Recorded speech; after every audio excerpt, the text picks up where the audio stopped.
It was a cold, foggy evening in the quiet town of Ravenswood.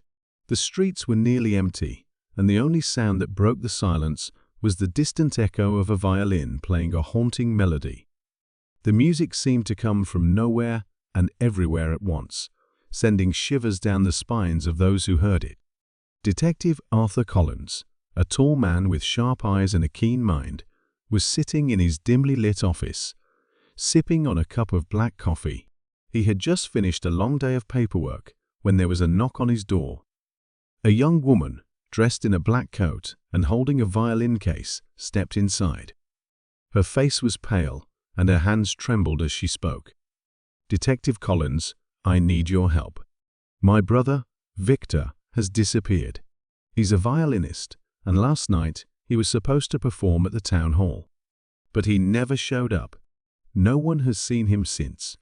Detective Collins leaned forward, his interest piqued. "Tell me everything," he said. The woman, whose name was Clara, explained that her brother was a talented musician who had recently returned to Ravenswood after years of traveling and performing abroad. He had been excited about his performance, but the night before, he had seemed unusually nervous. "Did he mention anything strange? Any threats or unusual behavior?" Collins asked. Clara hesitated. "He did say something about a shadowy figure watching him during his rehearsals. But I thought he was just imagining things." Collins nodded and decided to visit the town hall, the last place Victor had been seen. The grand old building was eerily quiet, its halls empty and dark. The detective made his way to the stage, where he found Victor's violin lying on the floor, its strings broken.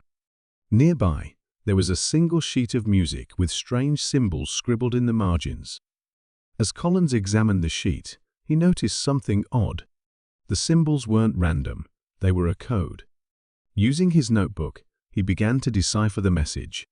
It read, "Beware the shadow. He comes for those who hear the forbidden melody." The detective's heart raced. What forbidden melody?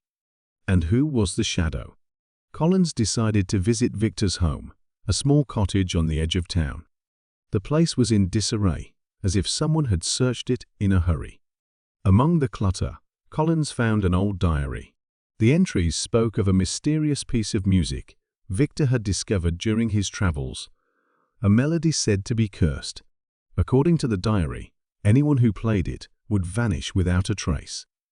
Just as Collins was about to leave, he heard the faint sound of a violin playing the same haunting melody he had heard earlier. He followed the sound to the basement, where he found a hidden door. Behind it was a narrow passage leading to an underground chamber. Inside the chamber, Collins found Victor unconscious but alive. Beside him stood a shadowy figure, cloaked in darkness. The figure turned to face the detective, revealing a face that was both familiar and terrifying.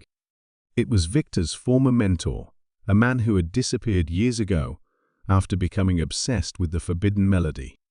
"You shouldn't have come here, detective," the figure hissed. "The melody is mine, and so is Victor's talent." Collins, thinking quickly, grabbed a nearby metal rod and struck the violin, shattering it into pieces. The shadowy figure let out a scream and vanished into thin air. Victor woke up moments later, confused but unharmed. He explained that his mentor had lured him underground, hoping to force him to play the cursed melody and claim its power for himself. The case was closed, but the mystery of the forbidden melody remained. Collins made sure the sheet music was destroyed, and Victor vowed never to speak of it again. As for the shadowy figure, no one ever saw him again. But on quiet nights, when the fog rolls into Ravenswood, some say you can still hear the faint echo of a violin playing a haunting melody, a reminder of the vanishing violinist